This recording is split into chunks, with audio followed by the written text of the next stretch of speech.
Have you ever felt like your life is being controlled by unseen forces? Like a puppet with strings attached? Imagine waking up one morning and you realize the choices that shaped your life weren't entirely yours. The career you chose, the people you trust, even the fears that haunt you, they seem to have been written by an invisible hand. Yet, somehow, you still own them. What if I told you there's a secret language guiding these decisions? A language your conscious mind can barely hear. This is the world of your unconscious, and today, we'll explore it through the eyes of Freud and Jung. To understand this hidden language, we first look to Sigmund Freud, the father of psychoanalysis. Freud believed that much of what drives us lies beneath the surface in the unconscious mind. As he famously said, being entirely honest with oneself is a good exercise. Our unconscious desires, fears, and memories quietly shape our decisions, even when we're not aware of them. But Freud wasn't the only one fascinated by the depths of the mind. Carl Jung, a pioneer of analytical psychology, took a different approach. Jung saw the unconscious not just as a storehouse of repressed desires, but as a rich, symbolic world full of meaning. He once wrote, "Until you make the unconscious conscious, it will direct your life, and you will call it fate, through dreams, symbols, and myths." Jung believed we could begin to understand the messages of this hidden part of ourselves. Let's now turn to a practical example. Imagine you're planning your future and decide to pursue a career path. On the surface, it seems like a logical choice based on skills and interests. But Freud might say there are deeper forces at play. Perhaps your unconscious desires to fulfill a wish or a need, or maybe it's driven by an unresolved conflict or an early childhood experience. Jung, on the other hand, might focus on the symbolic meaning of the career you choose. Let's say you opt to become a teacher. Jung might say that teaching is a symbolic act of nurturing and guiding, suggesting that perhaps you have a deep-seated need to care for and shape young minds. By exploring these unconscious motivations, whether through therapy or introspection, you gain a deeper understanding of yourself and your choices. Now, let's dive into how the unconscious speaks to us, beginning with Freud's perspective. According to Freud, our unconscious mind is always communicating with us, but we often miss its cues. Dreams, as he famously said, are the royal road to the unconscious, where hidden desires and unresolved conflicts appear in symbolic form.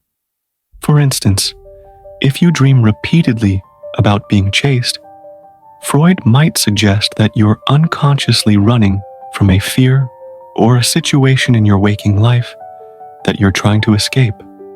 But dreams aren't the only way the unconscious reveals itself. Freud also believed in the importance of paying attention to slips of the tongue, the mistakes we make, or even our humor. Have you ever said something you didn't mean to, or laughed at a joke no one else found funny? Freud would see these as tiny windows into the unconscious. As he put it, the interpretation of dreams is the via regia to a knowledge of the unconscious activities of the mind. In other words, understanding our dreams and slips can lead us to a deeper knowledge of ourselves. But what does it all mean? Let's take a closer look at one of Freud's key concepts, the Oedipus complex. If you're not familiar with it, here's a quick breakdown. According to Freud, during the phallic stage of psychosexual development, children develop unconscious sexual desires for their opposite parent. It sounds controversial, but stick with me here. Freud believed that these desires are then repressed meaning pushed into the unconscious mind, because they're unacceptable. Now, why is this important? Well, the Oedipus complex is a way of understanding why a person might unconsciously repeat certain relationship patterns in adulthood. If you grew up with a strong bond with your mother and a distant father, you might unconsciously seek out relationships that mirror that dynamic. That is, you might find yourself attracted to partners who are emotionally distant or unavailable. Sounds strange, right? But it's all about recognizing these patterns in ourselves. It helps us understand our romantic preferences and the challenges we might face in relationships. It's not about labeling someone as a bad partner. Instead, it's about understanding how our past experiences, even those we've repressed, continue to influence who we are and who we're drawn to. Now let's shift our focus to Jung's perspective on the unconscious. Unlike Freud, who emphasized hidden sexual desires, Jung saw the unconscious as a broader, more symbolic realm full of meaning. He believed that the unconscious communicates through dreams, but not just literally. Instead, Jung saw dreams as a way of understanding the messages embedded within them. For instance, dreaming of a journey might not be about an actual trip, but a metaphor for a process of growth or change in your life. Jung believed that dreams, along with other experiences, spoke to us through symbols, and these symbols were universal, shared by all humans across cultures and time. Take, for example, the recurring dream of falling. Jung might interpret this dream not as a literal fear of heights, but as a symbol of feeling overwhelmed or losing control in your waking life.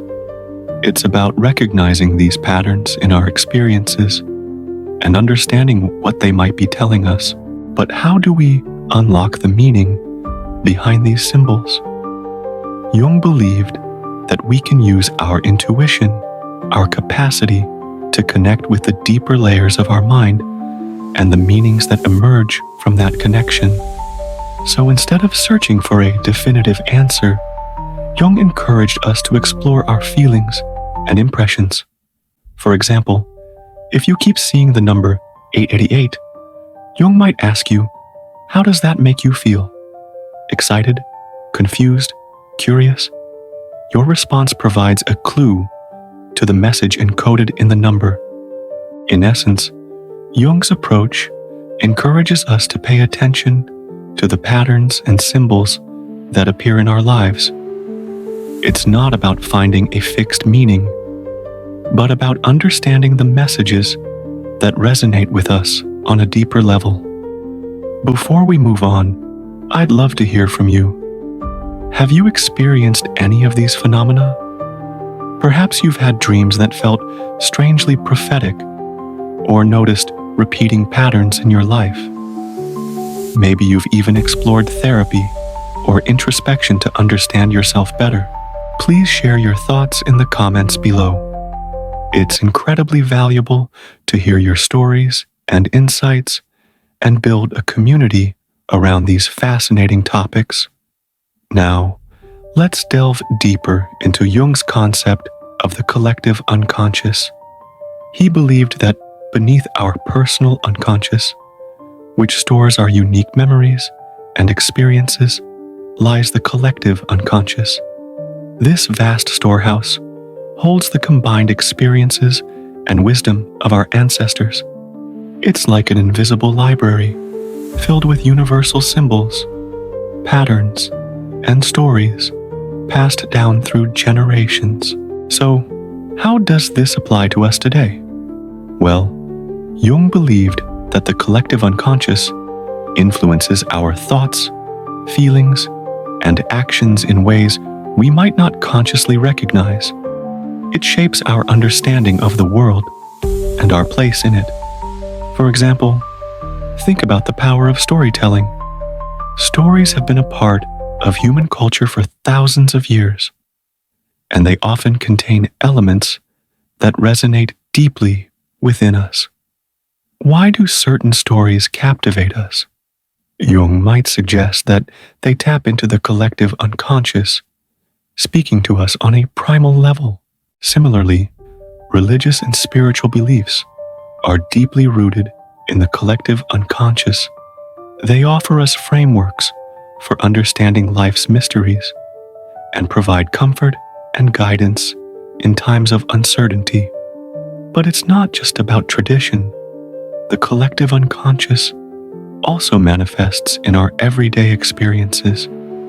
Have you ever noticed a recurring theme in your dreams or a sudden burst of inspiration? Jung might argue that these experiences are guided by the collective unconscious, connecting us to a deeper source of wisdom and insight. The idea of the collective unconscious is both fascinating and complex, and it invites us to consider the profound ways in which our past, both personal and ancestral, continues to shape who we are and how we interact with the world. Let's talk about the practical ways you can start tuning into this hidden language. First and foremost, pay attention to your dreams. Keep a dream journal by your bedside and write down your dreams as soon as you wake up. Notice any recurring themes, symbols, or emotions. Ask yourself what these might be trying to tell you. Next, notice slips and mistakes. We all make them, and they often reveal unconscious thoughts or feelings. Remember Freud's idea of Freudian slips? When you catch yourself saying something you didn't mean to, explore that thought or emotion. It might hold a hidden truth. Then observe patterns and symbols in your daily life. Jung emphasized that symbols appear not only in dreams, but in your daily experiences. Notice recurring images, ideas, or situations. Reflect on what might be guiding you towards unresolved issues or personal growth. Additionally, you can reflect through journaling or meditation. Set aside quiet time each day to reflect. Spend a few minutes writing freely or meditating. Pay attention to what comes up spontaneously. Your unconscious often reveals itself in moments of quiet reflection. And there you have it, a glimpse into the fascinating world of the unconscious.